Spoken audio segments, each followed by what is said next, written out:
Have you ever seen one of these? Mine's from Verizon Wireless. It's got a little button here, on off. Basically a simple little device. Back side is got the battery opening. This is called a MiFi, and bringing it back here so you'll see approximately the size. It's pretty small. And for those of you who don't know, that for me, this is my only source of getting on the internet from home and elsewhere. The mobile broadband or Wi-Fi. I just thought I might explain that to you today in this continuation of commentaries, whatever seems to fit at the time, to continue with the Molasses Moon theories and themes. This came with a kind of a nice little pocket thing too. I don't know how to. You just slip the little Verizon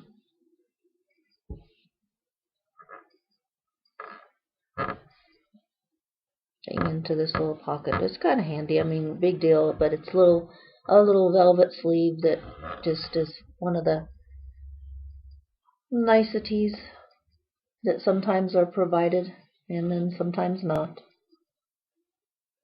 And today what I wanted to do, I've been wanting to show this to you, and this is also what I use with my, by this I mean the Verizon MiFi, M-I-F-I, or MiFi, some people call it, MiFi, whatever. I call it MiFi, and it's spelled M-I, capital M-I, and then capital F-I.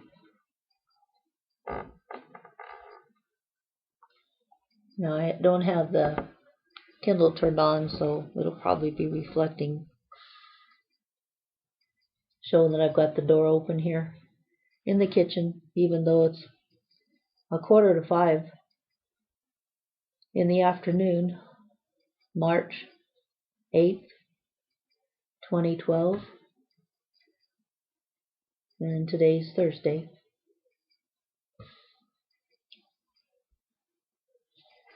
So the Kindle Fire, also let's see the size of it here. Interesting. Whoops. I'll probably drop it and break it while I'm trying to show it here.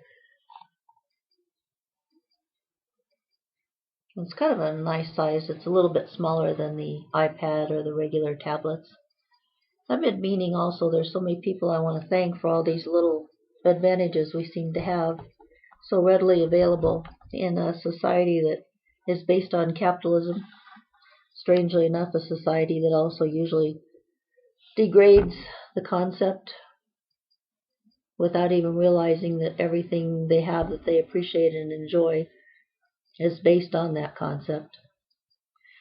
That brings about a little bit of what I wanted to discuss today. And here I am again, like I have been. I think I must be doing a lot of split work, like I've described in video number 34 and 35, where my mom brought out that I had been actually physically in a dream.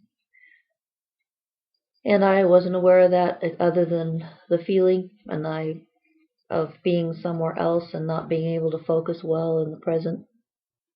And sometimes I call it tracking, just even tracking your thoughts, keeping the train of thought, so to speak, that I discussed in Molasses Moon, and jokingly said that you can just make a sound like a train whistle and get yourself back on track. And that should work, but it doesn't always, especially if you're doing some kind of a split reality type thing. I realize this is pretty far-fetched. It is for me too. I think the only reason that helps me believe in it with any type of solidity is the way it came about, with my mom explaining to me what happened. And Marge Hudnall is probably one of the most honest people I've ever known. So her word you can bank on, more than bank on. So capitalism and the fact that we don't appreciate it, it's interesting to contemplate how we came to that point. From our founders in the days when people developed a culture based on capitalism to today, when none of us really know what it means, and that it's the source of most of our wealth, and that the whole world is dependent on the system, and yet we've crippled it almost to the degree that if it weren't as strong of a system as it is, or a concept, there's no way it could still be working and supporting all of us in a civilized world. Now, of course, if we were living in a cave, it wouldn't be as essential, but even there, capitalism is just a basic system of how to give and take in some type of a fair manner. In a physical world, people need to be replenished for what they give somehow. If we were still living in a mental world, or a place like Swabby-Doo that I mentioned in my books and little stories some people tell, where everybody gives freely of their warm fuzzies, and so there's never a short supply because everybody's always passing them around. If there wasn't really a short supply of things, like in a physical world, or a limited supply at times, then it would be real easy to just give away everything you have and expect that everybody else will give everything away freely. But as most people know who are realistic, it just doesn't work that way. And the human spirit, is motivated, as I've discussed enough in Molasses Moon, so I won't jump into that. But the question today is, how did we get where we are? That most people in this country don't even know what capitalism is, how it works, what it means, why it's effective. But the interesting thing is, let's go way back to a foundation of what I think might be one of the causes. I wrote a short essay called Sawdust is Soybean's Twin Sister. And it's one of 2 notes that are included on my Facebook page. And there I discuss soybeans, of course, and don't want to really get into that right now. I think there are benefits and non-benefits from that interesting bean. But somewhere in the late 50s, early 50s, late 50s, early 60s, someone or some organization has been quoted and requoted as saying during the Cold War that they would destroy capitalism or this country, and that's what they were actually aiming at, without firing a shot. And when I look at it now, unfortunately, I think the effort's still going. How would you go about it if you wanted to destroy capitalism or a country without firing a shot? Would you poison the well, the source of food? Poison the minds to flip them from thinking capitalism is an evil instead of a good? Would you try to confuse them so that they wouldn't even understand what the concept means? If you wanted to destroy capitalism or the United States without a shot, then ask further. Why do they want to do this? Why are they the enemy of capitalism? Supposedly it's a political, religious viewpoint that believes capitalism, the whole concept of it, is evil. What's evil about it? All of this has been purposely confused. And it's amazing that it's gotten as far as it has, that even our school systems indoctrinate political views and religious views. I don't know if there is such a thing as a true spiritually religious view anymore.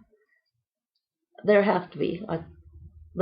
And I know there are people that are very spiritual and deeply religious in a very positive, healthy way. I've seen myself as one of these.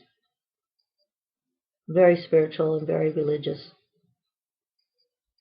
And yet, when most people say religion, they're referring to a system that is in truth more political than it is religious or spiritual. Because these people, whoever they are, people or whatever they are, somehow seem to have wanted to control, almost pervert humanity. And they're trying to make it look like the evil is greed. The evil is a lack of willingness to sacrifice yourself for the good of the whole. Some of them are saying it's pro-socialism or communism, anti-capitalism. I'm not going to detail these things a lot now. I think I want to first just bring up and stir around the questions and the issues, and then maybe later, little by little, try to pull it all together. Because our minds have been twisted into so many knots. It's kind of amazing, and I've wondered at times how they could ever be all untied. So where to begin? I don't know. It's just a very complicated issue, but the solution is very simple once you can get to it. I did to a degree in Molasses Moon and a lot of my other books, but I feel like there's still missing keys, missing clarity. I do believe that it's very possible that this year was meant astrologically and by the higher powers that I believe in that are good. Good, healthy, those are terms I would use.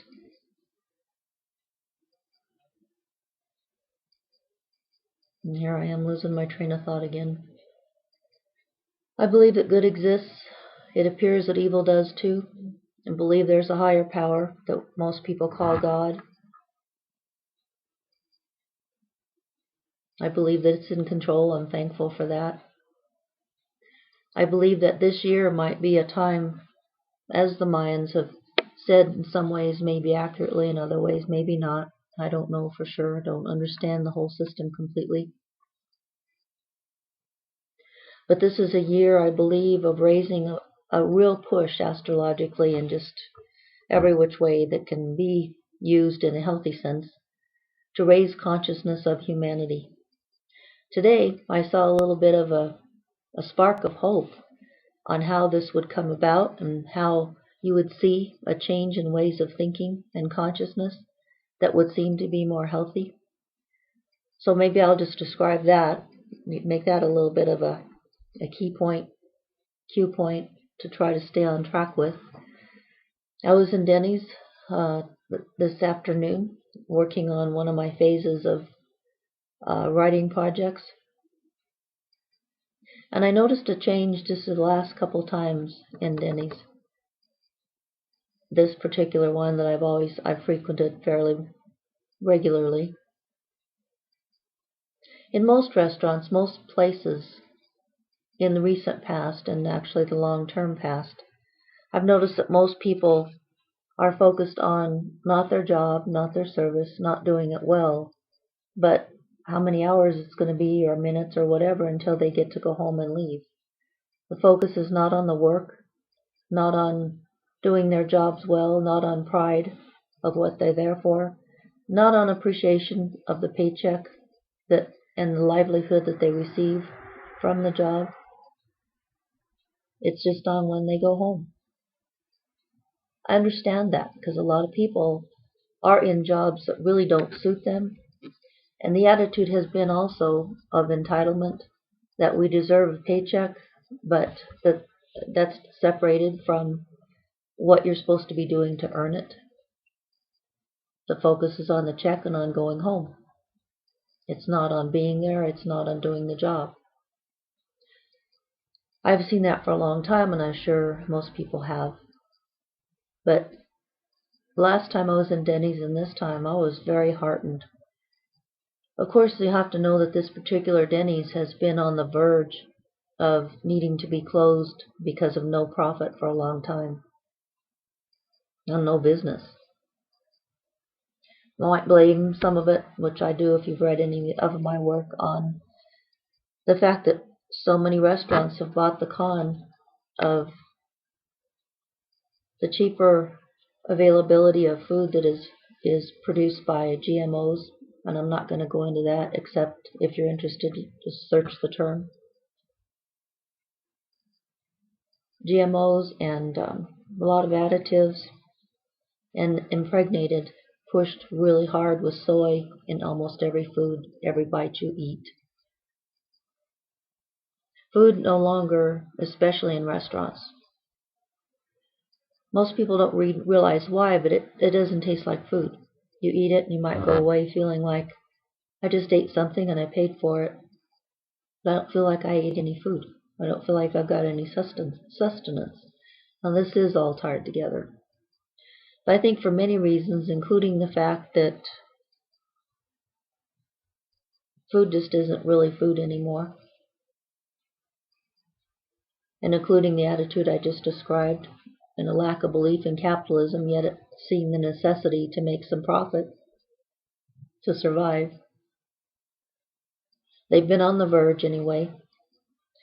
And just recently, instead of looking forward to, you can tell they're tired, I feel sorry for them, it's like they don't like their work, don't want to be there, they're exhausted, they're overwhelmed. There's just no pride or enjoyment or satisfaction in the work. But the other day, I was kind of sympathizing with the waitresses because they had really been overwhelmed. They were super busy, busier than I'd ever seen them. And what I expected is for them to be feeling sorry for themselves because they were so busy and so overwhelmed and so tired and, didn't even want to be doing the job, let alone having to be pushed that hard. And she said, oh yeah. I said, well, you poor thing, you've been so busy. How are you doing? Type thing. And I do feel compassion for people that hate their work and that don't want to be there. Her response, though, surprised me very pleasantly.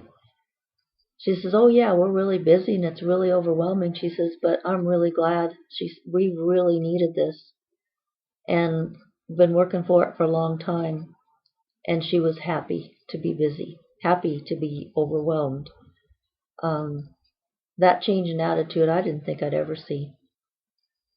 Just finally learned and appreciated the job. And these are people that want to do that kind of work, that are suited for it. Then today, another waitress in another situation, trying to remember what I said or what she said, but it was another shift in attitude that she appreciated having the job. She was happy to be there. They really like the management, the husband and wife team, and mentioned that the management is supporting the workers. They're working as a team. And this isn't being enforced by law. This is just people, like she said. I wonder what's causing this to come about. And I have my ways, but I wanted to hear what she thought. And she said, well, I'm just happy to have a job. I mean, that's a new consciousness, definitely new. And she mentioned about her husband. His job is a little harder. She said they both go to work at the same time, but he gets home a lot later in the day, and he gets home, she says, filthy, dirty, and with bruises and scratches. He's a tree trimmer or works something with trees, and was kind of feeling like, and she said, and he only gets $8 an hour. Yes, I can sympathize with that. And yet, I said, well, my husband works at a coal mine, and it's an extremely difficult, uncomfortable job. He gets paid well, relatively. Not as well as they should when you know for sure the comparative situation of what they do. But I say he likes physical work, and he likes to feel like he's accomplished something. Coal miners are proud in general that they feel they're the ones that are supporting our culture with electricity and with all the things that allows. They feel that they're doing something important and something necessary and something to have pride in. Of course, I believe that too. I said that that is his work, it's what he does, He appreciates the job. And she says, well, yeah, she said, my husband comes home all sore and achy and everything. Then he goes in and takes a shower and gets some food in his stomach. And then he says, I feel good. And I said, yeah, satisfied that he did something? She said, yeah, feeling like he did something. And I said, well, some people like coal mining, or they like heavy physical work. They like gritty work. I mean, it still doesn't make it any easier. It doesn't make them any more comfortable. But in some ways, some people are suited to that. Just like other people are not. They're suited for other things.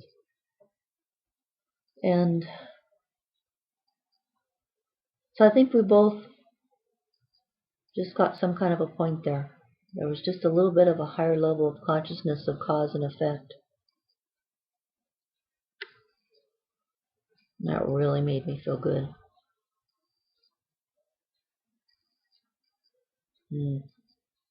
So what next? And that's actually quite a bit, maybe enough. The thing also about restaurants, though, and grocery stores, having bought the con of believing that food, certain types and things in food are supposed to be healthy, what isn't. With a almost no functioning liver since I was 9, I've had to learn what truly is toxic and what isn't. And the way I feel now is whenever I see something being pushed as healthy and all natural and all pure, often the opposite is true. The only thing so far I've been able to learn to really trust are foods that say they're 100% organic, which is supposed to mean no GMOs, no additives, just food. And if you've ever tasted true just food, you know the difference. Thing is, though, what I want to say is that I'm not afraid, even in my condition. People don't need to be afraid of all the stuff that's in food and in everything else nowadays, that a lot of it that's been purposely toxic. I think it's possible anyway, that it is part of the effort to destroy this country without a shot. Things are just being pushed so hard, especially soy, in everything. Thanks to the fact that I can't get away from it, the magnesium I input on my body, and that's another subject, helps me to get rid of any types of toxins, including soy. One of the main problems with it is that it has a strong estrogen effect, and when it's pushed in everything and you're overdosed on it, then you can get to a point, especially as a female, of having way too much estrogen in your system, or an estrogen type chemical. When you get an overdose, it can produce tumors. I have a tumor on my spine that I've had for probably 2 decades. I've been able to keep it small enough that it's just not even the size of a pea, and it doesn't even really bother me. At one point it started growing a few years ago, becoming very uncomfortable. I couldn't even lean back in a chair, and painful. And it started growing more, and I just had such a hard time getting away from soy. At that point, though, it wasn't quite as prevalent as it is now. It just keeps getting more so to escape it. I finally just used my astrology on the darkest part of the moon when you want to decrease something, and put a poultice on it with crushed lavender blossoms and aloe gel. And I was able to decrease it to the point that I couldn't even feel it. It was the smallest it's ever been, and it stayed that way for quite a while. But recently, again, I started drinking. I like smoothies from these neat espresso bars, and whipped cream, which I think, if it's pure and truly organic and natural, not just perverted natural, but truly, and without too much unnecessary things added, that it's healthy. It's a great fatty acid as far as I'm concerned. Read Dr. Bruce 5 and Sally Fallon, Mary Enig, all medical doctors. And I think most doctors now that know about true healthy fats and also the tremendous miraculous benefits of the index mineral that everything depends on, magnesium. Most of these doctors have degrees in both orthodox medicine and holistic medicine. But if you want to check out some of these things, you can read some of their books. And again, like with everything, I lean more toward holistic medicine and natural, true natural, simple and pure. I've had to because of my liver. There's still a lot of confusion about what truly is healthy and what isn't. I'm not afraid of white stuff, white sugar, white flour. I'm not afraid of flour or sugar as long as it isn't GMO mutated. And again, I'm not even really afraid of that. The body can handle all this if you have enough magnesium input. And if you're younger, you might be able to handle it without any of that. For a long time. It takes a long time for this stuff to really get to a deadly effect where it's causing all kinds of ailments that mimic aging, but that might have mean nothing different than perverting our DNA too many ways, through food, through everything. But you don't have to be afraid of this stuff, because we have the other side. If all of a sudden people knew exactly how toxic and deadly a lot of the things being put out by drug companies and the medical profession in some sides of it, there are good people in all these industries, so I don't mean the whole of any industry, including the soybean industry. There are a lot of good people that believe they're doing a lot of good in every facet of our civilization, industries, life, businesses, whatever. That's what's going to save us. There are good people with good intent in every single angle and facet of our world and cultures. Those are the ones that will pull through for us, I think.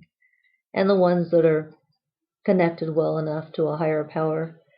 This power is so strong anyway, there's no way anybody's going to be able to get the best of that. But I guess it's just trying to grow our consciousness for whatever reasons. I speculate on all this in all my books. I don't know if they're right, but I think they're as good of a story, if nothing else, that's entertaining, and have as much truth in them here and there as any other book, and maybe more. But we are very dependent on the drug industry. It's huge. We're very dependent on the soybean industry. We have become purposely very dependent on a lot of these industries that are inputting things that are really toxic to us. But we are so strong. We are designed by this our higher power in such a strong way of being able to dynamically, chemically readjust, and to have our whole system, the whole ecology is much more powerfully dynamic and able to rebalance itself, including all the GMO input, genetically modified organisms. All these microorganisms constantly move dynamically into a state of balancing themselves to a point of health for the whole. I think this is how it was designed. And it does take time, and as it's rebalancing when it's been perverted or purposely polluted, it might take a while, and while that's going on, some of us might hurt a little bit from the harm that's being caused. But again, as I said, we can withstand an amazing amount of perversion and still remain healthy and functional. It's our spirits, the human spirit is really awesome, as is the power that created it. So I really don't have a lot of fear. I do have some. But what would happen? Okay, we've got this big economy. The capitalism that is the way that allows people to be free and individual and independent, each individual allows that. What would happen if all of a sudden everybody realized which of these things that we are so dependent upon for our economy are not good, and everybody all of a sudden tried to do away with them? We'd crash. The whole world would, economically. I don't think that has to happen. I can see that gradually people are learning, gradually in the marketplace, and this is where it's at. It's in the marketplace. People are shifting their buying power, and not purposely in some big organized push. Force, I think, is the problem. It's not necessary. People individually will learn, and little by little find what's better for them, and it's not the same for everybody.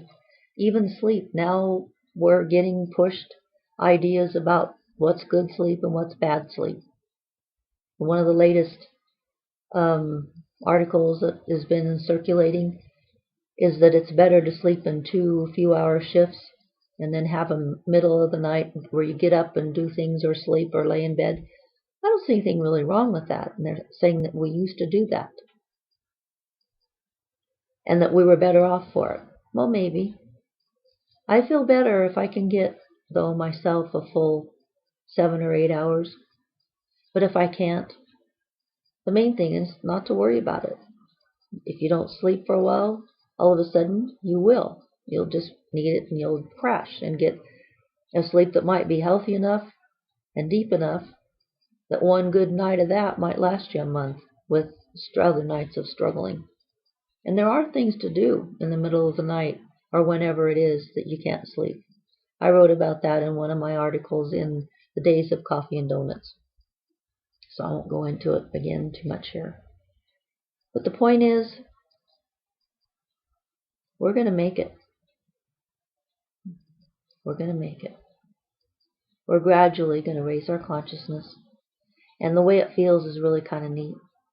Because it's like all of a sudden you think, why didn't I see that? That's such a better, easier way to do this. This big problem I've had. It doesn't have to be so big. It doesn't have to be so hard or expensive to fix it. There are just simple ways, and you see them all of a sudden and you think, that's so simple and so right. Why didn't I see it before? I'm experiencing this myself, even though I've seen it before. And I've seen certain astrological cycles that come around that make this type of an attitude a little bit more possible, to where all of a sudden you see something. It's usually called eureka, but it's more than just a discovery. It's usually a seeing of how to do something to make your life a whole lot easier, simpler, less expensive, more satisfying. And it's just that neat feeling of, this is so cool, why didn't I see it before? That's enough now. I hope I didn't put anybody to sleep, but if I did, you can always just watch this for a sleep aid. And that'll be fine with me. Whatever it benefits you, whatever way, that's good. So here we are from the Molasses Moon trails that are trailing after the story's over, continuing on and on. And hopefully we'll see you another time.